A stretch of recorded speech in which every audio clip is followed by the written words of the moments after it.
We don't have an AI strategy here. We have a strategy and we enable it through AI. That's right. And I think that's the important differentiator. Hello, everyone, and welcome back to the show. I'm your host, Myles Biggs. On this podcast, we are driven by truth, sometimes the hard truth. We believe it's imperative to be relentless for results because if you're not, your competitor is. We're obsessed with how to be better every day because that's what our customers deserve. And if you can set aside your ego, if you can truly be no ego, then we're the show to help you go all in because good enough isn't. Today, Patrick and I are here with our guest of honor, our newest member of the Level Agency team, our Chief Revenue Officer, Howard Diamond. Hey, Howard, guys. Welcome to the team. So excited you're here. What is this, day what for you here I think today? it's day 7, or we can Holy count cow. hours, but yeah, it's Holy cow. pretty early, pretty So new. you got it all figured out then? It's all figured out. Yeah. Ready to go.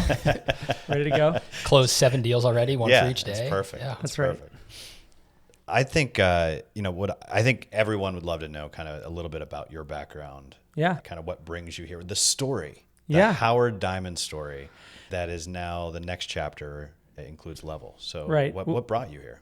A lot brought me here, and there's a thanks for asking me about my story. So, I've been in the industry for quite a while. Started off in the early days of digital media, before it was even called digital media, and made my way through software, then to the agency space. So I spent about 16 years working for one of the fastest growing agencies in the industry, a company called Rise, and did amazing things, worked with amazing brands, and had the opportunity to meet you, Patrick, and Bill, and some of the other folks here at the organization, and liked what I saw. So that's sort of a little bit of how I got here. So Yeah. that 16 years that Yes. you had and the career before that as well, that was a straight line. There were no pivots. There were no mistakes. There were no hardships. Everything was just perfect, right? Perfect. Absolutely perfect. So what were the winding road that I'm sure that led you down that path? Like what were some of those hard-won lessons that you had during that time? Yeah, I mean, first off, I've always been part of companies that are on a growth path. It's something that excites me. And obviously, as you work with companies that are trying to grow, you're going to encounter different types of roadblocks and obstacles. And to me, that's part of the fun. I look at, and a lot of people know I like strategy. I play poker. Oh, and okay. I like analysis. I like solutions. I like gaming out different outcomes. And I think there's a lot of corollaries between being an entrepreneur and trying to build a business as there is to, those types of strategy engagements. So, yeah. Has that poker mindset helped you in business? Has it driven you to be all in certain situations? Yeah, my poker friends would laugh because it's a competition of who's the best player and all that kind of stuff. But yeah, I think so. I think when you think about outcomes, which I think is both a marketing concept as well as an overall business concept, I do think it gives you a lens that helps you in what you do. So yeah, I do think that it's fun to kind of think about both of those things together. Yeah. So the winding road, as Patrick called it, and you mentioned Rise being a high growth company. Yep. Level is as well. So I'm curious. I know it's only been 7 days. Yeah. But what have you seen so far where you had a moment you were like, I've done that before and I can do that here. And you're going to apply that knowledge for Level.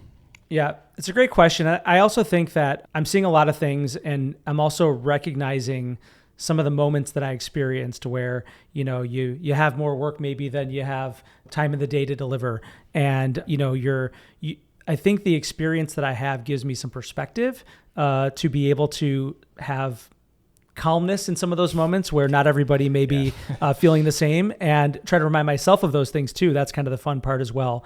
But I think as you look at how to staff a team, what types of clients are the best fit for our organization where we can deliver the most value, those are really fun exercises for me. And those are some of the things that I'm seeing in, again, my 7th day. And also, us crystallizing around this concept of good enough isn't. I think that's really fun and reminds me of some of the things I've done in the past where you really want to take the soul of the organization and then share that externally. Those are really fun exercises for me. Yes, let's talk about that for a second. This idea of good enough isn't. What does that mean? Yeah. So as I've been learning about the culture and meeting people, to me, first and foremost, this reflects the soul of the organization, that we have people that are just so passionate and so talented and so vigilant in what they do that they will not stand for any less. So good enough isn't. So to me, this is very cultural.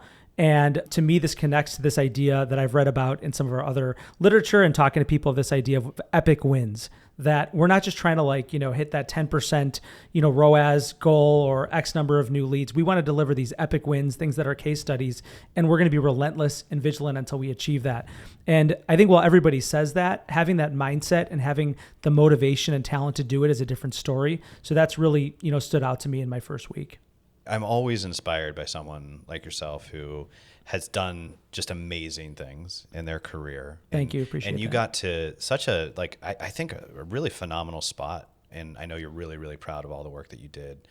But why at this moment in your career?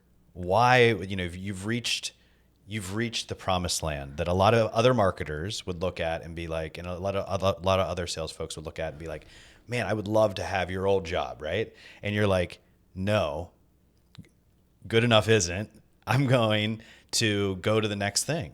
Yeah. And what drove you to that? Yeah. Well, first off, I want to say a couple of things. Any success that I've had in my career, and I've been very fortunate, is based on the amazing people that I've been surrounded by and working with amazing people. And you cannot say enough about that. And joining the right team and working with the right people, I've been very fortunate enough to do that. And the second thing I would say is that me joining Level is about this moment in time that I think we're in. We're in this, I've heard it called a super cycle, whatever you want to say. And I kind of also, I think an analog is when I joined the marketing world, where internet marketing or digital marketing as it became called, or digital media, was brand new and everyone was trying to figure it out.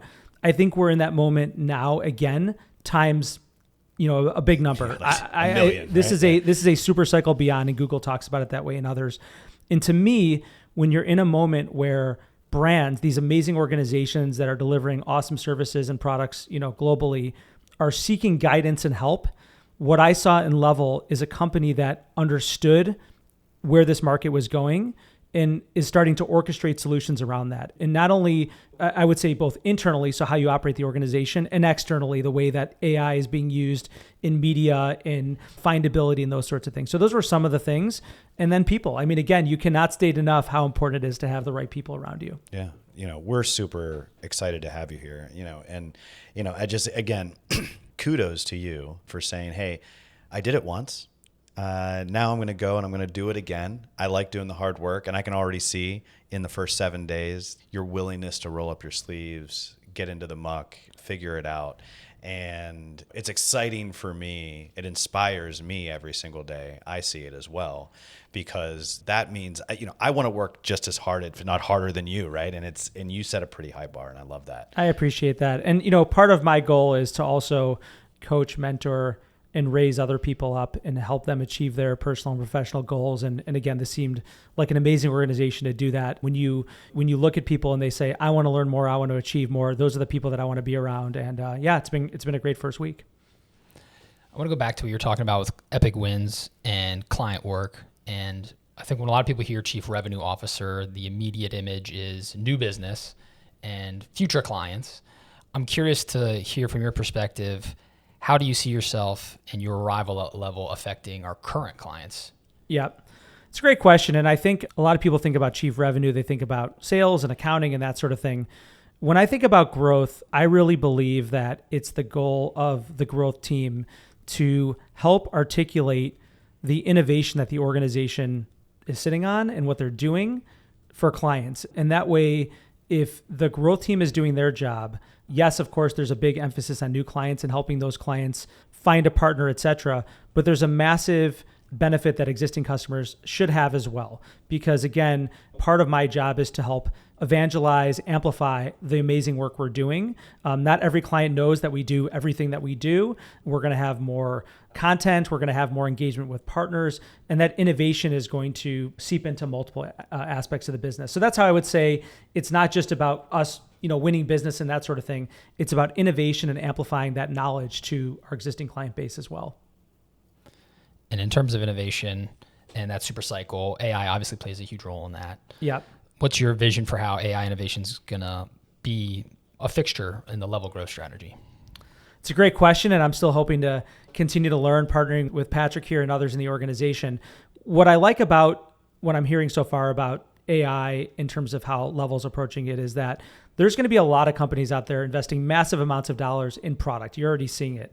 And from Level's perspective, it's not necessarily about building competing products. We're not going to go compete with ChatGPT or Google, but it's about how do you orchestrate all of these technologies to win for clients to solve their specific problems. And being in a position where as the technology kind of moves around us and the products change, we are the advisors and the implementers and the orchestrators of these technologies, rather than someone who's going to go develop the next LLM, because I don't think that's what we're here to do. We're here to solve marketing challenges with technology and media by being in sort of that orchestration role. So that's one thing that I've seen and I've observed, and I think is kind of how I see Level continuing to move the ball down the field. What do you think, Patrick?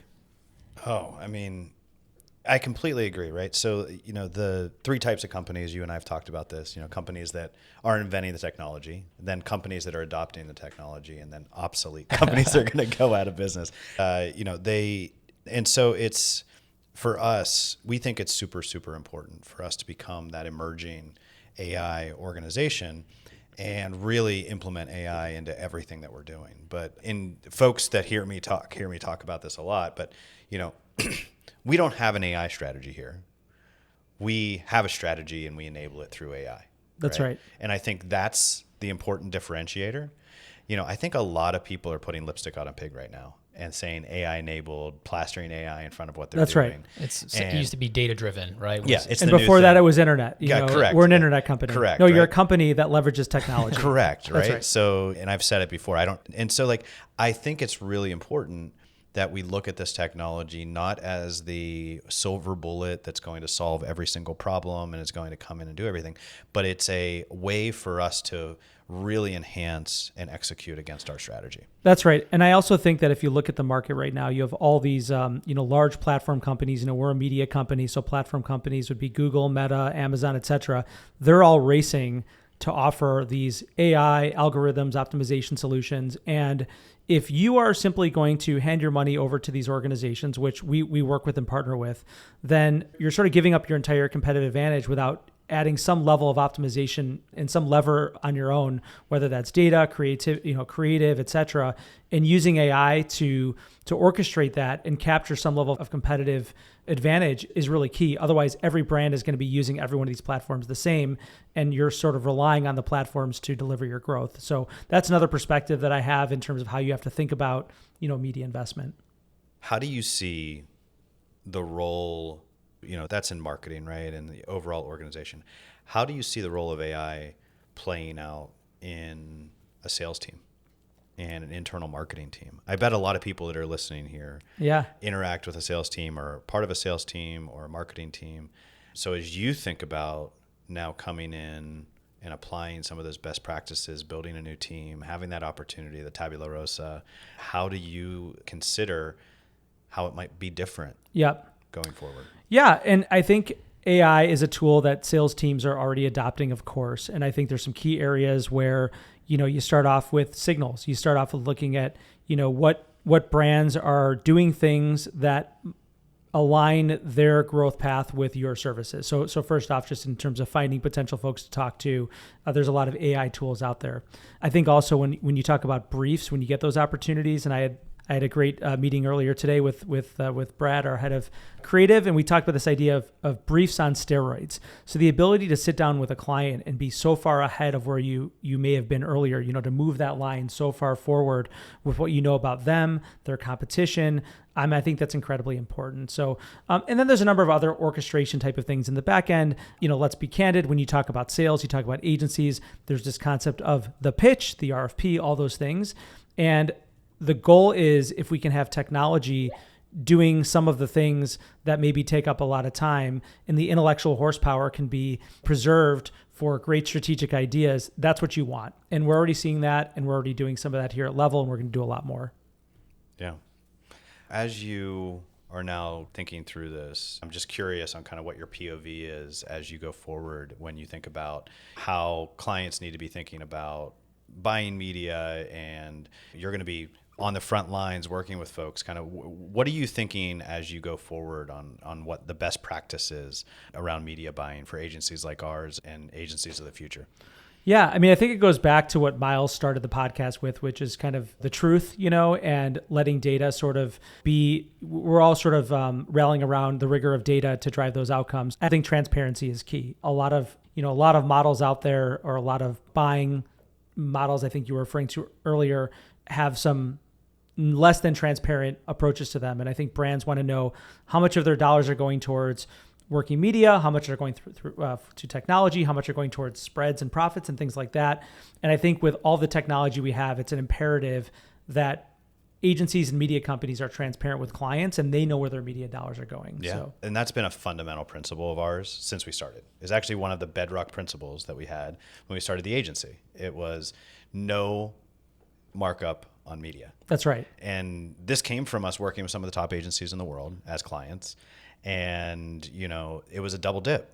And it was, you're going to charge me to do the work. You're going to charge me a percentage of media, and you're going to get a kickback on the media itself, or there's a margin. That's right. And that's how those businesses are built. Yeah. And so, have there ever been, I don't know what you can share and what you can't share, but has there ever been a time where that decision has actually cost you margin or cost you money? Of course. And we've also, it's been challenging, and you have to learn from it, and you have to educate buyers as well. I've been in situations in my career at different companies where you're up against XYZ competitor, and you're charging, just to use raw numbers, you're charging, $1 million to do the work, and the other group is charging $100,000 to do the work. And you know that you have the same number of people on the team, the same tenure for the team, and you ask the client, where do you think those dollars are coming from? Or how are they paying for that cost? And that's an education process to actually walk the clients through that sort of that model. 100%. Yeah. And I think when played over and over again, that model wins, because it's not about the short term. It's about the long term. Right? That's right. It's about what's doing right for the client every single time, no matter what. And over time, on balance, that wins. That's right. We want our value to be the people, the orchestration of the technology, the outcomes, and our ROI should speak for itself. And happy to have those conversations with brands and educate them. They need to be educated as well. We have heard, this notion of clients and CFOs wanting to not hear about it. If they think they're getting a better price, they don't want to know. I think that those folks are going to be obsolete pretty soon anyway. I think transparency is obviously the way to go, and proving value is where we want to be in that. And I see Level doing that. So that is basically breaking down a level agency philosophy, right? That Patrick said, one of the founding principles. But it makes me curious, as we're getting to know you, to understand what are some of Howard's personal philosophies, your approach to sales and this role as we're getting to know you. Wow, that's a hard-hitting question. I think first and foremost, I'm going to go back to like my earlier days when someone said, "Hey, you should be in sales," and I said, "Why would you say that? I didn't even understand what sales was." And when I learned about sales the right way, what sales means aside from some of the negative connotations out there, sales is meant to solve problems, and our job is to meet with potential clients or existing clients and understand their pain. And if you put yourself in the position of consultant and you really align around this notion of curiosity, if curiosity is your sort of North Star, then you're going to do well by that client. So that's sort of one of my sort of North Stars from a sales perspective, is your job is to truly understand the pain, the opportunity, and then build solutions around that. And sort of that goes back to, again, this idea of the truth as well, because that's the truth that you are aligning yourself to as a sales professional. Certainly, I believe in other value points. We are the front door of an organization. There's a certain sense of customer service, of articulation of clear terms and things like that, sense of urgency that any, professional new business group has to bring to the table. And at the same time, to educate and partner with the service delivery team. So we are all in sales. I think it's fair to say that's something that I also believe in, is that everyone in the organization is responsible for growth at some level. And I have a joke that I sometimes will say in front of large, employee gatherings, that we have two jobs in the organization. We have sales and we have sales support. And, you can choose one, and people might sort of scratch their head and say, well, how am I in sales support, if I'm not in sales? And the answer is every single person embodies the brand and those values I talked about earlier, understanding clients, being the front door of the organization or the agency, being articulate, being clear with terms and services. Those are things that everybody can help with. And I do believe that as a growth organization, those values need to be pervasive across the entire organization. And we don't get new work if we're not doing great work for the clients we currently have, which is a form of sales support. That's exactly right. And I'm glad you brought that up, because a lot of times people look at the sales team and they say, you guys, you have the fun job, you get to go to the fun conferences and all these other things and the dinners and whatever. In another way of saying that, though, I think our job is the fun job because we're simply evangelizing the amazing work of the team. And we want those stories to come out. We want to be journalistic and talking to the team, what is the amazing work that they're doing, and amplify that. And that is a very rewarding part of the job of being a new business professional, is to have that sort of, being at that intersection of the great work we're doing and sharing that with the market. You mentioned pain. So not to take this negative, but yes, pain points, they're out there. We've talked about AI. We know that's one, but I'm curious, besides AI, what do you see out there as like the most common pain point that businesses are facing? And then bonus points, how Level can help solve it. Yeah, there's a lot there. I mean, first off, every business out there is trying to grow. Every good business is trying to grow. And most businesses have constrained resources. So I think that's a pressure point that, especially in the marketing space, you will find that there's only so many dollars to spread across so many platforms and so many people to optimize those ads and things like that. So every cycle, a CMO, and we've all heard the cliche that a CMO has, 18 months, maybe now it's 14 months, maybe now it's 9 months, whatever it is, to do a good job for that PE-backed organization or publicly traded company to do a good job. So part of that pain is just literally the environment and context that marketers come into. I think from there, prioritization. Every marketer is getting bombarded with different media platforms, technologies, and they're trying to eke out these tiny, fractions of percentages of, again, ROAS or conversion rate or whatever. So that pressure is just sort of pervasive across brands. Then you bring in the agency dynamic. And what you find is that a lot of brands are either not getting the attention or the strategy that they're looking for. They feel as though things are on autopilot, et cetera. And then innovation. And one of the interesting conversations I've had with folks in the past is that sometimes innovation comes through sales. It's our job is to tell clients about new things and things that work for client A or B that is similar to them. So those are some of the pain points. But I think when you have a brand that's typically looking at a new agency, those are the key things. They're not getting the service they need, even sometimes over results. So the results obviously are the number one thing. And then, this idea of innovation. I think I'd love to hear, you told us a little bit about your background. Yeah. Right. I'd love to hear the twists and turns, the story. Sure. But, also like who you are as a person. Yeah. Where you came from and, sure, your family and things like that. So let the listeners know, who is Howard Diamond? I appreciate that. And again, my friends will laugh because they probably think I love talking about myself. So here I'm talking about myself. But thanks for the questions. From the Chicago area, I always love telling people from a reference point in the world. I went to the high school where Ferris Bueller's Day Off was filmed. So it's a fun fact. Nice. John Hughes went to our high school. So a lot of those movies were filmed in the area.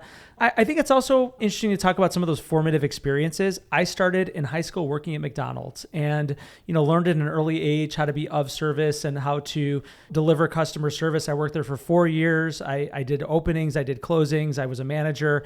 And, you carry some of those things throughout your entire career. Absolutely. That anything that you'll do, anything that you'll ask someone else to do, you've done yourself, whether it's cleaning a bathroom or, or making the fries or dealing with customers. So I learned at a young age about customer service, and that was a very formative period for me. I sometimes refer to the big sales I've made in my life. My first big sale was, I didn't quite have the GPA. I went to a very competitive high school to get into University of Illinois. I asked my mother to drive me down on spring break with the only suit that I owned and literally demanded a meeting with the dean of admissions to tell them why I should be admitted to the University of Illinois. And I did ultimately achieve that goal. Great. So that's one of the fun facts about me. I loved advertising. I thought it was this amazing sort of intersection of creativity and business growth. So I was able to quickly jump over to the advertising school. And at first I wasn't exactly sure what I was doing there. Am I going to be a creative and media person? And I saw this classified ad for the Daily Illini, the newspaper there, which did 18,000 copies a day. That was a big deal back then for an ad sales rep. So my junior year, I started selling media.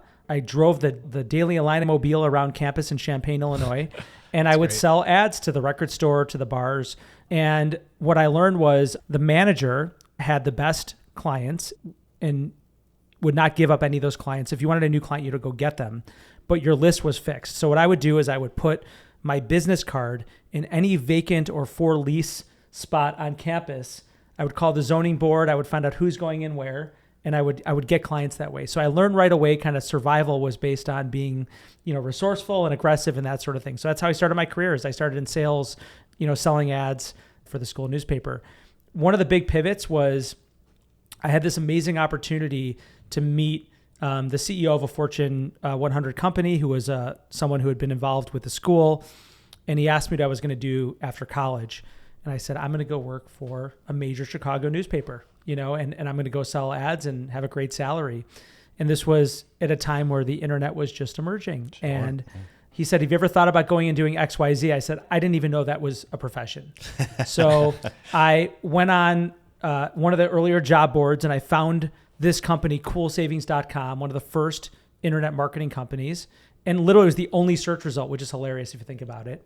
And they hired me for half of what I would have made at this other organization. And we won't get into finances and things like that, but ultimately it was a really good choice because I was able to enter into, as I said earlier, kind of this super cycle of internet media. And it was the Wild West. There was no such thing as defined ad formats and pricing models and things like that. So at a young age, I was flying around the country, meeting with these huge brands and doing really fun stuff. So yeah, that was kind of the early formative. It's like the dream, right? It was amazing. Yeah. And yeah, I got to live in San Francisco and meet with quite large organizations and sell them advertising. Yeah. So that's kind of the early part of my career. I decided that ad sales, which is great, it's a great profession, for me was a bit transactional at the time. I wanted to do something more strategic. I knew some guys in software, and I had an opportunity to go work for a small technology company that did CMS, content management solutions, and e-commerce sites, and was given the opportunity to do sales and marketing. I learned a little bit about technology, how these things actually worked, got to be part of longer term strategic sales. And that ultimately, I think, set me up really well for this more idea of a consultative sell, which led me into the agency space. So yeah, those were a couple of the twists and turns and pivots of my I love that. My career. And now, where are you now? And what's the Ferris Bueller quote? Life moves pretty fast. Yeah, that's right. If you don't stop and look around once in a while, you could miss it, right? Yeah. So I'm sure this moment in your life, yes, you've had a chance to stop and look around a little bit. That's right. So what have you noticed of Howard now? It's a great question. It's something that I've spent a lot of time thinking about because, when I leave an organization after 16 years, which I think is a little bit unique in this time period in general, I had to define a North Star. And I was very lucky to have some great people that I call my board of directors, some of the advisors I work with, people who've either are close personal friends of mine or people that have run big agencies and have helped me sort of identify what I want, what I don't want, et cetera. And without getting into all the specifics, there are certain things that I was ready to do in a new chapter in my career. First and foremost, I'm always looking for sort of that next level, maybe pun intended, where I can challenge myself. I felt that I had more to accomplish in terms of growing a company. So being part of a growth story is really important to me. I've always been part of smaller companies with a big growth potential. Working with people, it sounds cliche, but as you get to be more, older in your career, we'll just say the word, it's very gratifying to not just win clients and build a pipeline, but see other people build their lives. I mean, literally to get married, have children, buy their first house. Those are awesome things. And I want to continue to do that and do that at a rate, which is really exciting for me. And also still talk to customers. I love being on the front line. I love being in front of customers. It's energizing. It helps me learn.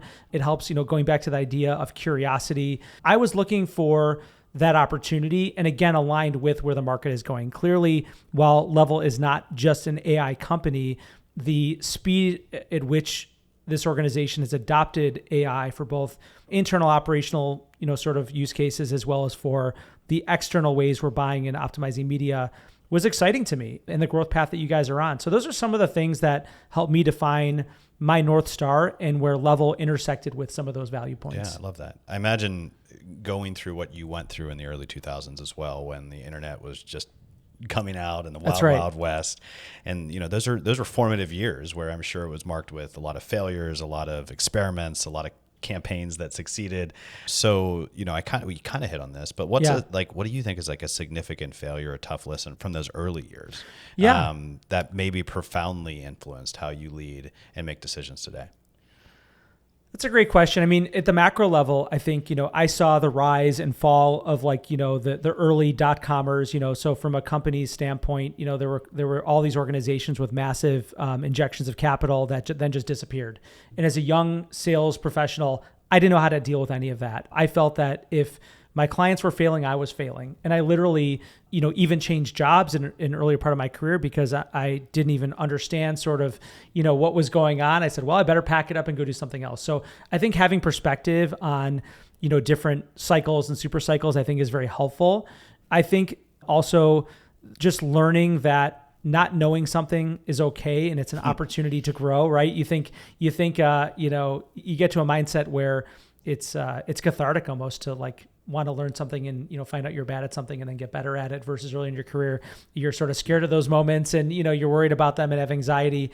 And you can look back and just say, I've heard people say, your success is sort of the sum total of all your mistakes, that success is not a great teacher. It's really when you lose, what can you learn from it? There's an awesome guy I had on my team in my last organization, and he would say, you either win or you learn. And if he's listening, he'll know who he is. So I think that those types of things they sound like platitudes when you're maybe younger or developing in your career, but when you start to really look back and see how things have developed, those things absolutely ring true. That's amazing. And I've read some articles on you where you are described in your leadership style, it's described as generous and mentorship driven. And, I would imagine that you have a deep belief, and I'm sure the team is seeing it now in nurturing talent. And maybe even echoes somehow you've been mentored and taught in the past, but I think that speaks to emotional intelligence, leading with empathy, your commitment to helping some other people grow. So, where did that philosophy come from, and why has cultivating people around you been such a central part of your leadership? First of all, I appreciate that. It's very kind of you to say. I think there's a couple thoughts there. I mean, first off, I think that a lot of young people in their career, they don't necessarily feel empowered. And part of my mindset is to help people feel empowered, that they have control over their career by getting involved, raising their hand, going outside of work and signing up for Toastmasters because they want to get better at public speaking, or Sandler because they want to get better at sales. Because I had to do a lot of those things myself. Yeah. And there were also a lot of generous people along the way. So I'll go all the way back to my first job out of school. I would stay after work and, talk to either the head of finance or the head of legal and just shoot the breeze and try to understand people and ask about things. And I learned that maybe that wasn't the norm, but because I did those things, I was able to connect with people and learn about the business. And I've encouraged people, along the way to do that themselves, that, not everybody is always going to be tapped on the shoulder and to be told, I'm going to now bring you into this new environment to teach you this and promote you to that. So part of what I do is if I have an opportunity to work with someone, and I have to give an upfront sometimes, I've learned that I'm the type of leader who will give a lot of feedback. It's because I care and you will gain from it. And that's because there are also a lot of leaders who maybe either don't know how or don't want to give feedback. And that's a detriment to that employee. They don't know if they're doing a good job or a bad job. And to me, that's very important. Again, I've worked with some amazing people, Larry Fisher being one of them, the former CEO of Rise, and John Morris, the former founder of Rise. We basically built the company one conversation at a time. And I think that's another concept that, I think people could understand. Alignment and bringing people in on things. Those are things that are not done by everyone. That's not the norm. And I think that if you do that, you build trust with the organization, people feel motivated and they want to work hard. And those are, I think, things that every company wants to unlock. I love that. Yeah. And a lot of those lessons, I know I have them, Myles, you probably have them, are learned because we look back at young versions of ourselves and say, man, I wish I had that, or I had that. And that's how I want to show up. That's exactly right. And, Absolutely. I don't maybe always, none of us always do it the right way, but I think the intent, and that's another thing you learn about intent when you get older. You want to have good intent and you want to, empower people and give them those opportunities. That's great.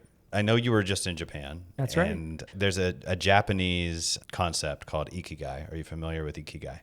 So it's having a sense of purpose or a reason for living, and it's connected to the work that you're doing, right? Yeah. And you want to make sure that the work that you're doing is also connected to that passion. Love it. So at this stage of your life and career, what do you feel is your deeper kind of why? What's your personal mission?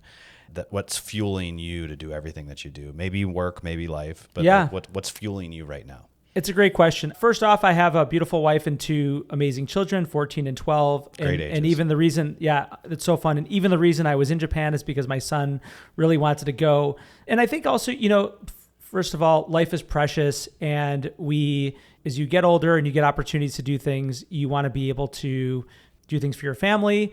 I think that my mission in my work is to make sure that I'm focused on building something. I think that it's just something that I enjoy, but you have to have fun doing it. And again, that goes back to this idea that life is precious, life is short, some people say, and if you're not having fun, then you probably shouldn't be doing what you're doing. And I get it. People have to earn a living and all those sorts of things. But I think that if you have the opportunity to do something that you like, you're delivering value to your colleagues, to your customers, that to me is satisfying. And the growth element is satisfying.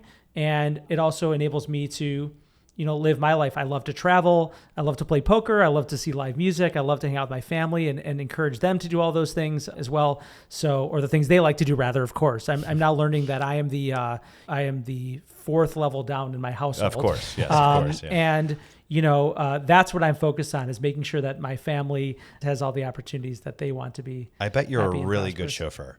I bet you're one of the best. Well, I have a 14-year-old daughter, so I'm definitely a full-time chauffeur and getting really good at it. Yeah. Yeah. So, yeah. I could see you in the suit and wearing the whole thing. Speaking of the kids, we worked that angle for a second, and back to what you learned in your career, right? If you imagine your kids growing up soon, 14, they'll be there in a minute. Yeah, it's coming around. Yeah. What's a piece of advice you'd give your child starting in your career that you didn't get and wish you had? It's a great question. It is scary because I have a 14-year-old and she's starting high school today. And we've talked about, the fact that college admissions is different these days. I don't know if you could drive down to Champaign and tuck yourself into college. I'd certainly be happy to coach her to do it. But activities are very important. They're looking at this whole idea of well-roundedness. I mean, it's almost as if you are thinking about yourself as a professional and your LinkedIn profile and how many followers you have. Multiply that by X of what these kids have to go through to get accepted to college. I don't think I would be accepted to college these days. What you have to do to get into college now, it's absolutely bonkers. I certainly may not have gotten into the college I went to, University of Illinois. It's an amazing school. So there's certainly some very specific things like, are you adopting AI? And I know AI has become a cliche, but are you understanding the technologies? And there will be other technologies that she and my son also will have to learn, because the job market is changing very rapidly. You're seeing people that were maybe thinking about computer science and engineering who are now second guessing themselves. And if you would have said that a year and a half ago or 2 years ago, people would have laughed. They go, what are you talking about? Those jobs are going to be around forever. Those are the most important things. Trying to teach them about the macro world without freaking them out, of course. And maybe they don't care, but giving them those little insights and making sure that they're being aware of some of those things. So that's one thing that I'm doing. Also trying to make sure that they have fun and that they enjoy this time of their life. I've asked my daughter, where do you want to go to school? I'm not going to say for privacy reasons right now, but let's just say they're fun schools that people are aware of. And I said, study hard, because, those schools are also very hard to get into. So I think just encouragement with some light coaching. And those are some of the things I'm thinking about. I love that. My 7-year-old has told me he's not going to college.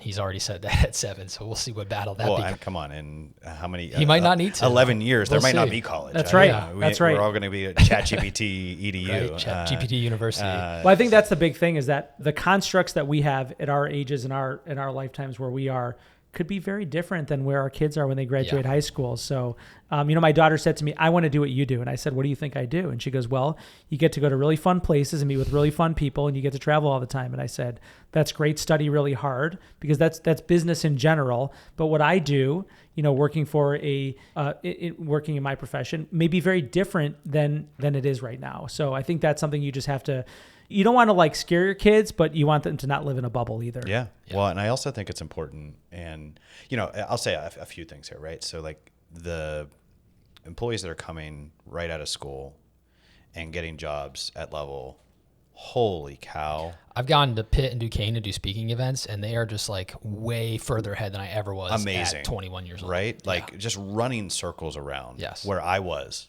when I was, when I was that Yeah, age, it's when I was incredible. 21 or 22. So that's phenomenal, right? So I think they're getting to a point where they have skills and technology understanding that like, and they're not even learning it in the school, where they're learning it outside of school. Right. And it's super valuable to what we do. I think that's really, really important. I think that's going to lead to 5, 6, 7 years from now, some really exciting opportunities for folks that really embrace it and are really a part of it. Right. Right. They are the natives of all these technologies that we 100%. talk about. And, and it's probably a little cliche. There'll be other people that said that they had this similar experience, but my daughter told me about TikTok before anybody knew it was a thing. I brought it to my colleagues. They're like, yeah, that's not a thing. And then here we are, and it's like the thing. The thing. And these kids, they know a lot more than we think they do. And they're native to all these different, platforms and AI and things like that. So while there are some challenges and pivots going on in the market, there are other new opportunities. If you're coming out of school right now, AI can make you into a superhero and do things that you never thought that an entry-level person can do. So I think it's a really interesting time right now. I think though, and so like to that end, right? But coming in with a lot of knowledge, AI natives, digital natives, they also are, a lot of folks are coming in, and maybe I'm just talking about my family or, folks that I know and friends and whatever, but without a lot of patience. And when you think about a couple of things that are being led to that, so, you asked that question, Myles, like, hey, what would you tell younger version of you or your kid or whatever? And one of the things I have to continually remind myself is like, we get to be in the spots where we are because we put the 20 years of hard work in, or the 30 years of hard work in to get to where that is. And there were times where I was impatient, but I think patience is probably one of the most important qualities that we can instill in a culture where you log on to TikTok and you log on to Instagram and you see, oh, this person is doing $1 million a day and they're drop shipping AI, whatever craziness. Right. And like, there's this culture of, I need it now. I'm going to be famous now. I need millions of followers now. And your self-worth is built up into that. And, for me, just the put in the hard work. That's a great point. Right? So I had a young gentleman, I think he was still in college at the time, and he reached out to me through LinkedIn. And I always, I'm one of those folks who, if I can, talk to anybody he wanted to ask about the marketing space, the technology space, et cetera.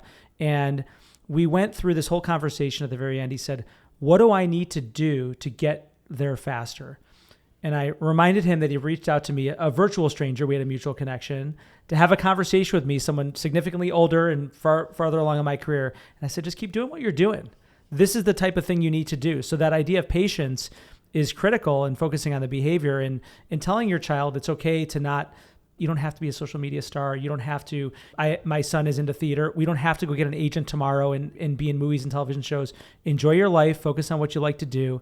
And I think that patience is really critical. I would say, to add to that, how you get there faster is you start doing it for yourself, right? So this is how I sort of hacked it, because I think 10 years younger than both of you sitting here. Come on, man. Sorry, but it's true. And there was a point in my career where I was very frustrated with where I was and how to get there faster. And I wasn't given the opportunity to do it where I was. So I did my day job very well. And then at night, I started doing what I wanted to do and building up for myself and building the skills and teaching myself things that nobody was going to give to me, but you have to go get yourself. That's right. And then you put that resume together that you're talking about, whether it's to get into college or get the next thing you want. And then you can run these two parallel paths, and at some point they converge, and you amplify the work that you're doing during the day for somebody else and the work you're doing for yourself. Yeah. And that's true at any point in your career, right? Yeah. It's like, if you're not where you want to be, you have to make it happen. But that hard work doesn't show up on an Instagram reel. No, it doesn't. Right? No, they just see the final result. That's right. Yeah. And if you don't like that one, you can scroll and have another 3-second video to keep your attention, and then it goes back to patience. Well, Howard, I know we're really lucky to have you here. I know the team is really excited. I'm really excited. What message would you like to leave our clients, our partners, our team, as they've gotten to know you now, they know the type of person they're going to be working with, but what message would you like to leave with the crew? First off, it's great to be here. I'm so excited about what we're going to accomplish together. I think we've covered a lot of those things, that our job is to continue to inspire the team to innovate great solutions, to listen and be curious of what clients need, and really try to work together to solve these things. That, that's what it's all about. The more we align on mutual success, the more fun we're going to have together, and we're going to achieve great things. So that is what I view my role to be, and I'm excited to do it. And yeah, let's go crush it. If you enjoyed this conversation, make sure to follow the show so you don't miss upcoming episodes. And if you found value in today's discussion, share it with a colleague or friend who's navigating the same AI-driven world. Thanks for listening. We'll see you next time.